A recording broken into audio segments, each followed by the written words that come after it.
أعوذ بالله من الشيطان الرجيم بسم الله الرحمن الرحيم الحمد لله على فقهر وملك فقدر وبطن فكبر استوى على عرشه كما أخبر وعلى وجه الذي أراد وبمعنى الذي قال وبكيف الذي هو عالم استوى استواء منزها عن الحلول والانتقام فالاستواء معلوم والكيف مجهول وإيمان به واجب وسؤال عنه بدعة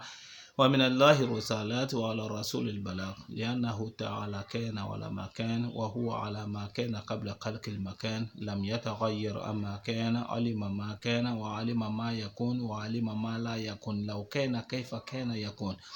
وأشهد أن لا إله إلا الله وحده لا شريك له وأشهد أن محمدا عبده ورسوله أما بعد بيعمل فيديو نكى نويل ني 31 كوكا mais mu yɛrɛ de bɛ an bila la kuma la an yɛrɛ tun t'a fɛ ka kuma kan parce que anw m'a bila an kunna fiyewu k'a fɔ ko mɔgɔ bɛ se ka kɛ silamɛ ye ka seli ka waati jan kɛ silamɛya la k'a sɔrɔ e yɛrɛ ma sabata la k'a dɔn k'a fɔ ko noɛli ani janvier ko silamɛw ka fɛti tɛ bon fɔ kana kɛ bi yɛrɛ an bɛ taara ye karamɔgɔ dɔw yɛrɛ de bɛ ka weleli kɛ ka taa noɛli ni 31 fɛtili ma n'o ye Usman Sherif Madani Hayidara ani Tijani ye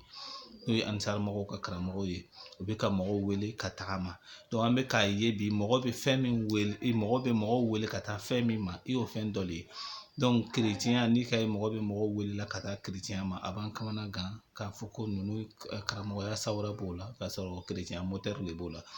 donc o la an nana ye a tɛna ɲa fo an ka dɔ fɔ a la mɔgɔ kɛ kun ye ka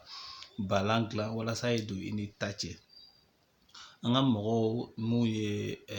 bɛ tɔn ninnu la k'a sɔrɔ o t'a kalama k'a fɔ ko janfa bɛ o janfalen de don donc a dangalen don an ka dɔ fɔ o ye walasa o bɛ kɛ dalilu ye an ni ala cɛ sini ka yira k'a fɔ ko tiɲɛna an ye ala ta fɔ o ye mais o yɛrɛ de y'o ban donc an ta bɛ bɔ a la ni minɛli b'a la o la an tɛna minɛ donc o la an bɛna kuma mun kan fɔlɔ suratul fatiha n'o ye umul kitab n'o ye kuranɛ yɛrɛ ba ye i n'a fɔ bɛɛ lajɛlen b'a dɔncogo tafsir kitabu bɛɛ b'a fɔ cogoya min na o suratul fatiha bɛ kalanko 17 kɛ silama bɛɛ fɛ i n'a fɔ kɛra k'a ɲɛfɔ an ye cogo min na mais dɔw yɛrɛ bɛ na ye tuguni ko 17 o tɛ labɔ kɛ i n'a fɔ kɛra ka min fɔ an ɲɛna o ye k'o to olu ta minɛ ta bɔ olu bɛ tila ka 7 wɛrɛ fara kan 17 wɛrɛ fara kan k'a kɛ 34 ye o t'a fara seli kan de seli kɔfɛ o bɛ lɔ ka fatiha wɛrɛ ta tuguni ka o fara o kan mɔgɔ dɔw fana b'o kɛ la mais seli yɛrɛ kɔnɔ min ɲin'a fɛ o de ye siɲɛ 17 ye mais o fatiha la mun de bɛ fɔ o de kosɔn ni fatiha ma kalan seli min na a seli tɛ seli ye mun de kosɔn a bɛ kalan ni ka fatiha yɛrɛ filɛ ka taa i n'a fɔ bisimila kɔni o silama bɛɛ la baara bɛ daminɛ ni bisimila ye bisimilahi rahmani rahim ma daminɛ ni ala tɔgɔ barikama ye ala min ye diɲɛ nɛɛma lɔkɔlen tigi ye ni kafiri ni silama bɛɛ lajɛlen bɛ dɔ sɔrɔ a la hali ala jugu bɛ dɔ sɔrɔ a la rahim a ye lahara nɛɛma kɛrɛnkɛrɛnlen ye mɔgɔ si tɛ foyi dɔ sɔrɔ o la ni e mɔgɔ min ma ala sago kɛ ni ma kɛ mumini ye alhamdulillah tando bɛ ala ye tando sugu bɛɛ lajɛlen bɛ ala ye rabbil alamin min ye diɲɛ bɛɛ lajɛlen tigi ye diɲɛ ka ca dɛ lumɔgɔw la diɲɛ bɛ yen minɛnw ta bɛ yen adamadenw ta bɛ yen jinɛw ta bɛ yen jikɔnɔfɛnw ta bɛ yen donc o diɲɛ bɛɛ lajɛlen faralen ɲɔgɔn kan o bɛɛ lajɛlen tigi rahim o de ye nɛɛma min kɛrɛnkɛrɛnlen don muminu dama kama ni mɔgɔ wɛrɛ tɛ dɔ sɔrɔ a la ni muminu dama tɛ o de ye rahima nɛɛma ye ma ɲini ala fɛ ala ko nɔgɔya bɛɛ lajɛlen ye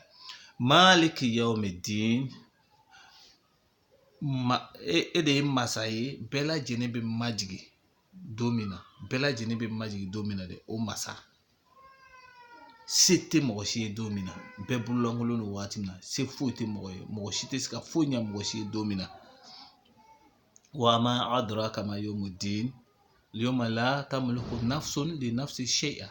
ni si tɛ se ka foyi ɲɛ ni wɛrɛ ye don min na Hayidara tɛ se ka foyi ɲɛ mɔgɔ si ye don min na Tijani tɛ se ka foyi ɲɛ mɔgɔ si ye don min na Firawuna yɛrɛ fana tɛ se ka foyi ɲɛ mɔgɔ si ye don min na maliki yawmiddin o don masa dɛ o de ye ala ye iyyaka na'budu e ala tigi dɛ an bɛ e ala le bato an tɛ taa jɔ kaburu la, an tɛ taa jɔ foyi la, an tɛ taa foyi kɛ, an bɛ ala tigitigi le bato. Wa iyyaka ala fana tigitigi de nasta'in, an bɛ dɛmɛ ɲini ala le fɛ, ala tigitigi fɛ, ni ala ta tɛ dɛmɛ ɲini foyi wɛrɛ fɛ. Fatiha kɔrɔ a kɔrɔ dɔw le olu kosɔn a bɛ fɔ ma ko kalimatu tawhid, o ye tawhid kumakanw de ye. Ihdina a dugamayɔrɔ le daminɛlen filɛ nin ye. Ihdina ala an kanda sirata ka bila sira kan mustaqim, sira min tilelen de don. Ala ye sira min dilan k'o bila an kɔrɔ n'o tilelen de don, n'o sira kɛla sababu ye ka kira kɔrɔlen bɛɛ lajɛlen don alijinɛ la, ka tila ka kira laban fana n'o ye Muhamɛdi sallallahu alaihi wasallam k'a ladon alijinɛ la, ka tila tuguni k'a la sahaba bɛɛ ladon alijinɛ la ni sira min ye dɛ, an bila o sira kan. Siratal lazina an'amta alayhim, i ye nɛɛma kɛ mɔgɔ min ye dɛ, olu ka sira. I ye nɛɛma kɛ mɔgɔ min ye, o ye mɔgɔ jumɛn ye? I ye mɔgɔ sɔnna ka yafa mɔgɔ minnu ma k'o ladon alijinɛ kɔnɔ, olu ye sira min ta kɔrɔlen dɛ, o sira kelen de an bila o ka walasa an ka don alijinɛ kɔnɔ. Siratal lazina an'amta alayhim ghayril maghdubi, ala i dimilen don mɔgɔ min kɔrɔ, olu ka sira ko tɛ dɛ, n'o ye yahudiyaw ye. Tafsir kitabu bɛɛ filɛ, i bɛna y'a kɔnɔ ko yahudiya, n'o ye yahudiyaw ye, i kana bila olu ka sira kan dɛ. Wala dɔɔlen, ani mɔgɔ minnu fililen don n'o ye kerecɛnw ye. A ye tafsir kitabu filɛ, a bɛna y'a kɔnɔ ko kerecɛnw. Bon sisan an ka kuranna kɔnɔ, ni ele bɛ seli wagati i bɛ sura min kalan diyagoya, n'i m'a kalan ala mago t'i la seli la. O sura ko mɔgɔ ninnu ye kerecɛn ye, ko mɔgɔ fililenw don, o tɛ foyi kalama ale ala ka ko la. Donc ni an nana na o mɔgɔ fililenw na ko taw la, k'an bɛna o congo an na silamɛya kɔnɔ k'an na mɔgɔw nɛgɛ k'o bila o sira kan, an y'o janfa wa an m'o janfa? Donc ne tɛna kɛ aw janfabaga ye dɛ. Noël fêteli haramu ye, kuranna yɔrɔ si ma sɔn a ma, o ye kelen ye. A b'a bolo kɛ aya min na wagati bɛɛ lajɛlen na k'o fɔ k'o le a dalilu ye. A b'a fɔ di la nufariqu bayna ahadin min rusulihi, ko an tɛ kira bɔ kira la. Donc o la an bɛ Noël fêter parce que Isa bangela la. Isa bangelen, an ye kerecɛnw na livre ta, an y'o lajɛ, olu ye min fɔ a kan an yɛrɛ b'o dɔn, olu yɛrɛ ko k'a ma bange o don na. Kerecɛnw na livre ko k'a ma bange o don na. N'a tamakiya b'i la, an b'a kalan sisan i b'a lamɛn. Kerecɛnw na Bible filɛ nin ye, a livre dɔ filɛ nin ye, qu'enseigne réellement la Bible. I b'o filɛ, o page numéro 223. I b'o o yɔrɔ filɛ, walima i bɛ 221 filɛ fɔlɔ. 221 o le ye nin. Jésus est-il né en décembre? Ko est-ce que Isa bangela décembre kalo la wa? A ko di. La Bible ne précise pas quand Jésus est né. Cependant, elle donne de bonnes raisons de penser qu'il n'a pas pu naître en décembre. Ko Bible yɛrɛ ma kuma Isa bangeli kan. Mais a bɛ min fɔ a ye, a bɛ kuma min fɔ ni k'o bɛɛ jateminɛ, i b'a ye ko décembre kalo, min ye wele ko décembre kalo, ko Isa ma bange a la. Or, la Bible indique que la nuit où Jésus est né, des bergers gardaient leurs troupeaux dans la campagne. Luc précise même que des bergers vivaient en plein air et la nuit passaient les veilles à surveiller leurs troupeaux près de Bethléem. Luc 2, versets 8 à 12. Et comment? Ko b'a yira k'a fɔ ko Isa bangela don min su fɛ, ko sagagɛnnaw tun bɛ si kɛnɛma, ko la sagaw kɔlɔsi o don na fo ka dugu gɛ. A bɛnna wagati min ma, o wagati la mɔgɔw tun bɛ se ka si kɛnɛma, donc sagagɛnnaw tun bɛ si k'o la sagaw kɔlɔsi kɛnɛma. Ko donc ko b'a yira ko Isa ma bange décembre la, ko parce que ko décembre la o wagati la ko sanba le tun bɛ na, walima glace le bɛ jigin kosɛbɛ fo ka dan tɛmɛ, mɔgɔ si tɛ se ka bɔ kɛnɛma. Donc a bɛ obligé ka baganw ladon so dɔ kɔnɔ k'a da sɔgɔ o la, mɔgɔw yɛrɛ bɛ dogo ka tila ka taa minɛ bon kɔnɔ, n'o tɛ nɛnɛ na i tɛ se k'a kun. Isa bangela yɔrɔ min na a tɔgɔyalen ni, mais Isa bange don sufɛ mɔgɔw tun bɛ si kɛnɛma. Donc décembre kalo ani Isa bange togoya, i bɛ taa sɔrɔ kalo nin de la k'a ma bange ka bɛn kalo nin ma. Ko Bible ka min fɔ a kan o y'o ye. Bon Bible ka min fɔ a kan o y'o ye, o kɔrɔ ye di ko Bible yɛrɛ ma sɔn a bangeli ma kalo nin na. Donc ni karamɔgɔ min nana na o la k'i b'o ta ka na don fɛngɛ la o kana silamɛw bila o sira kan an bɛ mun de faamu la an b'a faamu la directement ko faransila leçon ni doli kɔrɔ ko fɔ k'i y'a fɔ mɔgɔw ye ka mɔgɔw bila sira kan karamɔgɔ cɛ ɲininkala gulɔko la karamɔgɔ cɛ ko di karamɔgɔ cɛ ko gouvernement y'a lajɛ ko gulɔso mun tɛ sariya kɔnɔ gulɔso mun tɛ sariya kɔnɔ ko gouvernement ye olu datugu e tɛ ministre ye i ko gulɔso min tɛ sariya kɔnɔ sariya jumɛnw la n'i ye karamɔgɔya la i kan ka kɛ sariya kelen de la n'o ye ala ka sariya ye ala ka sariya jumɛn de ko gulɔso dɔ bɛ yen k'a bɛ sariya kɔnɔ walima gulɔso dɔ bɛ yen k'a tɛ sariya kɔnɔ a y'o yira an na kɛ donc o b'a yira an na déjà ko karamɔgɔ sannen de don mɔgɔ man ka diinɛ minɛ bolo mɔgɔ man ka diinɛ minɛ bolo Tijani bɛ k'a fɔ ko wayi ko 24 don walima 31 su ko bɛna wajilikɛlaw bɔ ka sigi yɔrɔ dɔw la ko ka sunamɔgɔw neni o kɔrɔ de ko ka silamɛw neni silamɛ minnu b'a fɔ ko 31 kɛli tɛ bila ko ka dɔ fɔ o ma ko parce que ko k'a lɔn ko an bɛna kuma ko ka 31 saboter an n'u kumana k'a saboter o chrétienw yɛrɛ de ko Isa bangeli tɛ k'a ma bange kalo na o la Bible ko ten ne yɛrɛ k'o fɔ sa o banna mais e b'o nɔfɛ kɛlɛ mun na e bɛ wuli k'i cɛsiri cogo di pour que e bɛ chrétien don fanga la cogo di ka tila ka silamɛya saboter o bɛ wuli sufɛ o bɛ seli wele Allahu akbar ka mɔgɔw la sunɔgɔ cɛ mɔgɔ bɛ taa misiri la o wali musotigɛlaw feerekɛla janfaciw ani fɛngɛ ko dama de bɛ taa misiri la bon karamɔgɔ kumacogoya le ye misiriko la mais a kumacogoya filɛ gulɔko la gouvernement y'a lajɛ k'a lajɛ ni gulɔso mun tɛ sariya kɔnɔ olu datugu bon o kɔfɛ tuguni an ye taa 31 na ni ele k'i den nabɔ ko a ye taa 31 na sufɛ o ko e bɛ se ka mun contrôler bele den kelen na ko la i bɛ se ka mun contrôler o fana ɲinɛ ta a bɔlen kɔfɛ mɔgɔ sugu jumɛn de bɛ bɔ 31 sufɛ mɔgɔ ɲuman kelen b'a la mais ne yɛrɛ fɛ fana chrétien ɲɛmɔgɔ kelen kɔfɛ k'a fɔ a ye ko a k'a sen don o la ko la k'a kɛla sababu ye ko ka accident caya ka mɔgɔ faga caya ko n'a k'a sen bɔ a la ko a tɛ k'a la mais aw bɛ mun k'a la bilen aw chrétien ladigew aw bɛ mun k'a la bilen chrétien ladige aw bɛ mun k'a la bilen an saramɔgɔw ye chrétien ladige lo chrétien ya photocopie o de bɛ an saramɔgɔw bolo n'o tɛ silamɛya kelen a t'o bolo o ko de o y'o bala aya jumɛn de la o ko la nufarriqu bayna ahadin min rusulihi n'i ka aya tɔgɔ filɛ i bɛ taa sɔrɔ suratu bakara kɔnɔ aya 136 a b'o yɔrɔ de la mais aya 136 an y'o yɔrɔ ta fɔlɔ yan'an bɛ se aya nin ma pour que ka kuma ka walasa mɔgɔw bɛn'u hakili don yɔrɔ sɔrɔ la o aya fɔlɔ ko di o aya fɔlɔ ko di wa qalu kunu hudan aw nasara tahtadu ko bɛna fɔ a ye yahudiya min ye nin a y'o minɛ a ye baara k'o la aw nasara chrétienw la baara a y'o kɛ o kɔrɔ ye di a ye 24 kɛ a ye 31 kɛ tahtadu a bɛ bila kana sira kan n'a k'o kɛ a bɛ kana sɔrɔ o le y'a ye o bɛ n'o fɔ a ye kul bal k'a fɔ ko n t'a kɛ milata ibrahima hanifa ne bɛna min kɛ dɛ o de ye ibrahima ka sira tilelen ye hanifa ni fila tɛ fara ala ka sira min na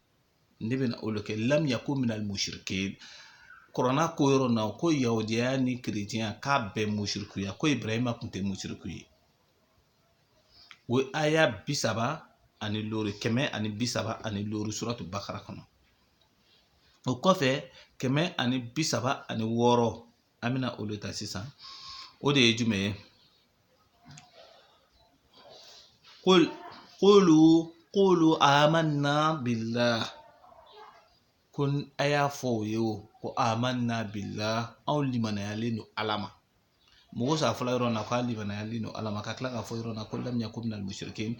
parce que chrétien tɛ min tɛ mushriku ye chrétien tɛ dugukolo kɔ kan min b'a lɔ k'a fɔ ko au nom de Dieu bismillah a kelen tɛ min b'a fɔ au nom de Dieu o t'a fɔ o b'a fɔ di au nom de Jésus tu es vaincu au nom de Jésus je te bénis au nom de Jésus donc o le kosɔn kuranna ko mushrikuw don lam yakun minal mushrikin ko ibrahim tun tɛ mushriku ye o kɔfɛ a y'a min tugula o la a ko de qulu amanna billah a y'a fɔ o ye o ko anw limaniyalen don min ma dɛ k'o le ye ala ye wa ma unzila ilayna ani min jigila anw kan n'o ye kuranna ye dɛ an limaniyalen don o fana ma wa ma unzila ila ibrahim ani min jigila ibrahima kan wa Ismail ani Ismail wa Ishaq ani Ishaq wa Yaqub ani Yaqub wal asbat ani Yaquba den 12 n'o ye Yusuf n'a balimaw ye mun jigila olu kan dɛ an limaniyalen don o bɛɛ ma wa ma utiya Musa ani min dila Musa ma dɛ wa Isa n'o ye Jésus ye n'an b'a fɔ ko Jésus min dila ma o bɛ min an limaniyalen don o ma mais o bɛ min Bible wa Bible tɛ Bible sɛbɛnbaga dɔnnen don mɔgɔ 40 de ka Bible sɛbɛn Isa tagalen kɔfɛ san 40 donc Isa nana ni kitabu min o tɛ a sɛbɛnbagaw yɛrɛ b'a fɔ hali n'u ka Luc 1 filɛ Luc b'a fɔ ko waaye ko komi ale ka mɔgɔ ye o bɛ k'a sɛbɛn ka caya ale fana wulila bi ka dɔ sɛbɛn o y'a sɛbɛnbaga dɔ kan ye Matthieu fana y'o kelen ye donc olu kelen tɛ mɔgɔ 41 tɛ min ye Isa y'a ɲɛ la bɛɛ de y'a ta sɛbɛn a ta faamuya cogoya la k'o bila a la o de kosɔn ala fili ka ca donc Isa nana ni kitabu min ye a bɛ min Isa nana ni diinɛ min ye mɔgɔ kelen tɛ dugukolo kɔ kan k'o bɛ ka a diinɛ labaara tuguni a bɛ min wele ko chrétien kelen tɛ min bɛ k'a biri a diinɛ labaara chrétien yɛrɛ tɔgɔ dal'o la yɔrɔ min na chrétien tɔgɔ ma da Isa ɲɛna chrétien tɔgɔ dala san 40 Isa tagalen kɔfɛ n'i bɛ fɛ k'o yɔrɔ bɛ Actes des Apôtres 11 verset 26 n'i k'o yɔrɔ filɛ i bɛna ye c'est à Antioche que les disciples de Jésus furent appelés pour la première fois chrétiens donc Bible ko kuma bannen de don chrétien dalen don Isa tagalen kɔfɛ san 40 donc ni aw karamɔgɔlamaw nana wuli bi k'a bɛ mɔgɔw wuli ka na o ma donc wa ma utiya Isa Musa wa Isa wa ma utiya nabiyuna min ba'di min rabbi ani min dila nabi ɲuman tɔw ma o la o ma fɛ nabi ɲumanw o bɛɛ lajɛlen min dila olu fana ma hali limaniyalen don o bɛɛ ma la nufarik bayna ahadin min rusuli kira ninnu dɛ an t'o si bɔ si la wa nahnu lahu muslimun an silamɛyalen don o bɛɛ ma an kereciyalen don tɛ dɛ an yahudiyalen don o tɛ dɛ an silamɛyalen don o bɛɛ ma an bɛ to an na silamɛya le kɔnɔ ka limaniya o bɛɛ ma parce que o bɛɛ tun ye silama de ye kelen tun tɛ min tun ye yahudiya ye kelen tun tɛ min tun ye kereciyɛn Isa tun tɛ kereciyɛn ye a ma deli ka kɛ kereciyɛn ye kalo min fana bɛ nin ye ni aw bɛ ka kalo labato fana kalo nin fana tɛ kalo ye parce que a tɛ bɔ sanfɛ kalo kɔrɔ le ye ko la lune tubabuw ta nin tɛ la lune ye a tɛ bɔ sanfɛ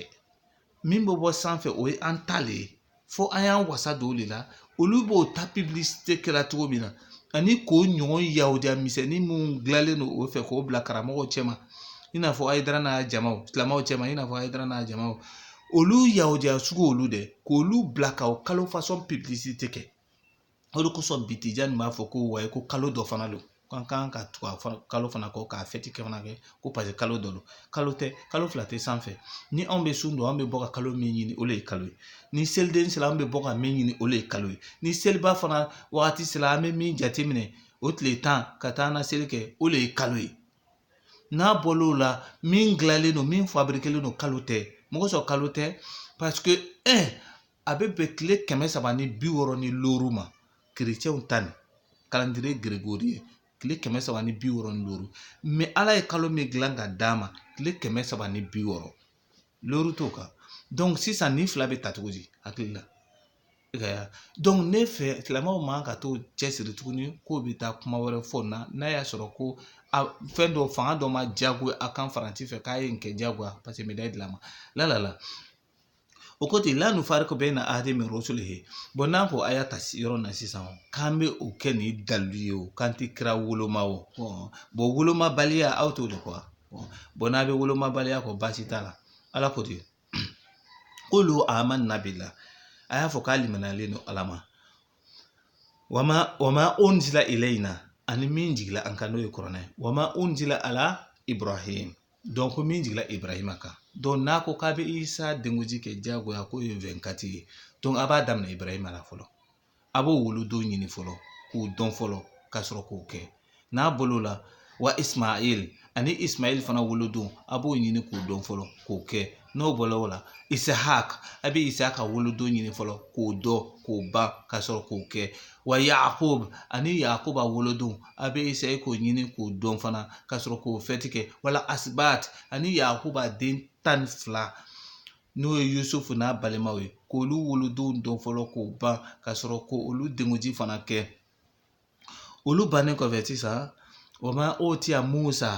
ani Musa fana ka Musa wolodon dɔ fana k'o ban ka sɔrɔ k'o dengoji kɛ o kɔfɛ wa Isa ani Isa sisan n'a bɛ Isa min nɔfɛ kɛlɛ la ka chrétien jagoya kana don silamɛya kɔnɔ n'a b'o kɛla k'o turu da Isa min kun o Isa fana k'o wolodon dɔ fana k'o ban ka sɔrɔ k'o kɛ wa ma o tiya nabiyuna olu bɛɛ kɔfɛ de an ta ma se nabi ɲuman fɛn fɛn ma a b'o bɛɛ wolodon dɔ fana k'o ban k'o kɛ ni o kɛla tuma min na k'a ban a bɛ sɔrɔ k'a fɔ la nufariqu bayna ahadin min rusulihi ni kira olu sisan an tɛ nin si woloma la an b'a bɛɛ ta kɛla wa nahnu lahu muslimun an silamɛyalen don o bɛɛ ma a bɛ sɔrɔ k'a bila o minɛn kɔnɔ n'o tɛ n'an m'o kɛ fo k'a dan nin ma a bɛ taa Ala sɔrɔ yen o kɔrɔ ye ko a kafiriyalen de don mɔgɔ sɔn k'o fɔ ne da tɛ dɛ kuranɛ le ko laqad kafara allazina qalu inna allaha salisu salasa ko mɔgɔ b'a fɔ au nom du Père et du Fils et du Saint-Esprit k'a bɛɛ kafiri donc n'a bɛɛ kafiri o kafiri ladigebaga ye mun ye aw fɔ ne ten bon sisan kuranɛ ko a ma ten lam yakun minal mushrikin ko Ibrahima kun tɛ mushriku ye ko parce que ko chrétien kun tɛ ko yahudiya kun tɛ o tɛ a bon sisan tuguni Ala ko de suratu Fatiha wala dɔɔlin ko mɔgɔ fililenw don donc ninnu kuma nin bɛɛ ma taa wa mɔgɔ fililen ladigebaga ye mɔgɔ sugu ye est ce que mɔgɔ fililen ma fisa a ye wa est ce que fɛn dɔ n'i k'a photocopie ta o k'i baarakɛla n'a ye original ma fisa photocopie wa bon chrétien ma fisa ni ansari ye o la chrétien ka fisa ni ansari mɔgɔ ye o chrétien yɛrɛ ka fisa ni ansari ye chrétienya ye fɛn dɔ le ye o dilanlen don k'o ban olu b'o kan ye olu yɛrɛ b'a dɔn ko o tɛ can kan mɛ o b'a kan chrétien tɛ dugukolo kɔ kan min sɔnna Ala kira sallallahu alaihi wasallam la kiraya ma o tɛ dugukolo kɔ kan bon ni e wulila k'i cɛsiri olu fɛ k'o to o kan e ma se k'o bɔ o kan fɔlɔ k'a don o kunna fɔlɔ a ye nin to yen fɔlɔ e ma se k'o kɛ fɔlɔ mɛ e nana nin dɔ tuguni k'i bɛ kuma fɔ i bɛ mun fɔ a ɲɛna bilen k'an b'o faamu o fɔ an ɲɛna ten chrétien tɛ dugukolo kɔ kan min sɔnna Ala kira sallallahu alaihi wasallam la kiraya ma o tɛ yen chrétien tɛ dugukolo kɔ kan min ko kuranɛ ye tiɲɛ a bɛɛ ko kalon don ko kuma dɔ ko a inventé la ko k'a créé o kunfɛ ko k'a sɛbɛn chrétien bɛɛ de bɛnnen don o kan bon ni aw ni chrétien taara dabiri buru kelen na o la k'a bɛ k'o fiyɛ o ko anw ye diinɛ nin to o la aw bolo o la o a bɛ don kuranɛ kɔnɔ k'a ɲɛna yɔrɔ tɔmɔ ka kalon da Ala la k'a sɔrɔ Ala ko ten wa man azlam mimman iftara ala Allahi kaziba aw kazaba bi ayati ko mɔgɔ jumɛn na tɔɲɔ fanga ka bon mɔgɔ min sɔnna ka Ala muɲunen nakuma ka kuma dɔw dilan ten k'a don Ala da k'o la tɔɲɔ ka bon ale Ala bolo ka tɛmɛ mɔgɔ bɛɛ lajɛlen kan donc ansari mɔgɔw ye kalon de don Ala da sisan ko 31 ni 24 ko o kan ka fêter ko parce que ko Isa bangelen don k'a sɔrɔ Bible sisan an tilala Bible ta la sisan ko di ko Bible ko Isa bange don ko a don yɛrɛ ma dɔn mais a kɔni bɛ se ka min fɔ a ye décembre kalo min n'a b'a kan ye a ma bange o kɔnɔna donc ni o bɛ yen sisan k'a ma bange o la o ni ele bɛ mɔgɔw welela ka taa o 31 ma o donc e ye mun karamɔgɔ sugu ye Ala ko lezina itakazu dinahum laiban wa lahu wa gharatuhum alhayatu dunya ko mɔgɔ min sɔnna k'u la diinaw minɛ laiban k'a kɛ kulonkɛ ye k'u la diinɛ kɛ kulonkɛ ye i bɛ t'o sɔrɔ daiman cɛ a ye damu je foyi t'a la a ye karati je foyi t'a la a ye nin kɛ foyi t'a la silamɛya tɛ kaso ye lezina itakazu dinahum laiban wa lahu ani ɲɛnajɛ misiki ni orchestre mun sɔnna k'o kɛ wallahi ele bɛ musique ni orchestre di mɔgɔ ma k'a sɔrɔ e yɛrɛ b'a kalama tigitigi k'a fɔ ko fɛn kelen kelen min b'a bolo nin dɛ o kelen kelen de bɛ Umu Sangare ni Nawa Dumbuya ni Alpha Blondy ni Bob Marley bolo son kelen min b'a bolo nin o kelen de bɛ yen a bɛ concert kɛ yɔrɔ kelen min na a b'o k'o yɔrɔ kelen na bon aw fana bɛ na to k'o ye silamɛya dɔ ye mais al'u fɛ sisan olu bɛ don alinɛ la o dɔ ninnu bɛ don jahanama la a bɛ kɛ ten wa la min ye haramu ye kɛnɛkanko le ye kira ko innal halala bayyinun wa innal harama bayyinun wa baynahuma umurun mustabihatun la ya'lamuhunna kathirun minan nas wa man ittaqa shubuhat faqad istabraha lidinihi wa ardihi wa man waqa'a fi shubuhat faqad waqa'a fil haram. Bon sisan a t'a fɔla ɲɛ ko dɔn bɛ bɛn wa bon a ma kɛ subaha le aw bolo wa n'o tɛ an kɔni bolo subaha tɛ bon ni aw bolo ni subaha le dɔw ko a ka ɲi dɔw ko a ma ɲi dɔw ko a ka ɲi dɔw ko a ma ɲi hakilima bɛɛ kɔni b'a dɔn ko dɔn kɔni ma ɲi hakilima bɛɛ kɔni b'a dɔn ko malobaliya lo mais komi aw hakilima se o degré ma k'o yɔrɔ ye donc subaha lo aw bolo sisan aw le bɛ k'a fɔ sisan ko dɔw b'a fɔ k'a ka ɲi dɔw ko a ma ɲi bon kira k'o la ko ni o donna a hakili la dɛ k'a y'a filɛ hinal haram halala bayin ko ɲuman baara ɲuman min ka di Ala ye ko kɛnɛ kan kolo a ma se munumunu la wa hinal harama bayin min fana ye haramu ye n'a man di Ala ye ni Ala tana man kolo kɛnɛ kan ko de don a fana ma se munumunu la wa baynahuma umurun mustabiha ko i bɛ taa sɔrɔ ko olu ni ɲɔgɔn cɛ sisan baara dɔ de bɛ sisan min ɲagamilen don mɔgɔw ma dɔw b'a fɔ k'a ka ɲi dɔw b'a fɔ k'a ma ɲi i ka ya donc wa man ittaqa shubuhat ko o shubuha min y'o dɛ ni mɔgɔ min sɔnna k'i bolo b'o la k'i mabɔ o la dɛ faqad istabraha lidinihi o tigi k'a la diinɛ mabɔ wa irdihi a n'a yɛrɛ danbe wa man waqa'a fi shubuhat ni mɔgɔ min k'i yɛrɛ turu shubuhat ko la dɛ ko ɲagamilen olu la dɛ faqad waqa'a fil haram k'i y'a dɔn k'i bɛ haramu sara de kan sisan donc an saramɔgɔw an bɛ min fɔ a ye a y'a kɛ Ala kama a ye siran Ala ɲɛ a ye tiɲɛ fɔ silamɛw ye a y'a yira mɔgɔw la ko 31 ni ko tiɲɛna a filila ko a ye nkalon tigɛ ko tiɲɛ tɛ ko baarakɛta tɛ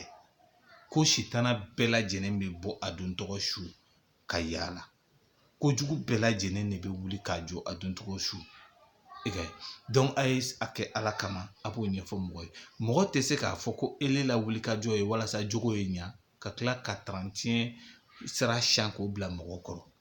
donc a ye mɔgɔw to o bɛ taa sira kelen fɛ a ye karamɔgɔw la baara nɔgɔya o bolo a b'a tugula ka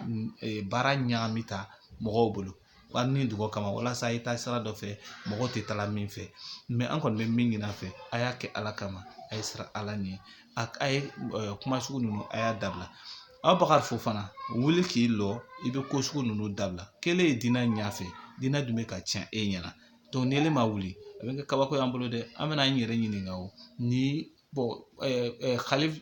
tuke Abubakar Fofana yɛrɛ a bɛ mun baara de la n'o tɛ e bɛ diinɛ ɲɛfɛ e yɛrɛ ye diinɛ kalan i yɛrɛ bɛ diinɛ dɔn diinɛ ye fɛn min ye orchestre ni manamanakan ninnu bɛ k'a fɔ ko 31 ye fête dɔ ye mais munna i tɛ wuli k'i jɔ ka ko fasɔn bali ani dɔnkɛ min b'o bolo ko mawulidi kɛnɛ kan munna i tɛ wuli ka ninnu bali Abubakar Fofana an jigi b'i kan an b'a ɲini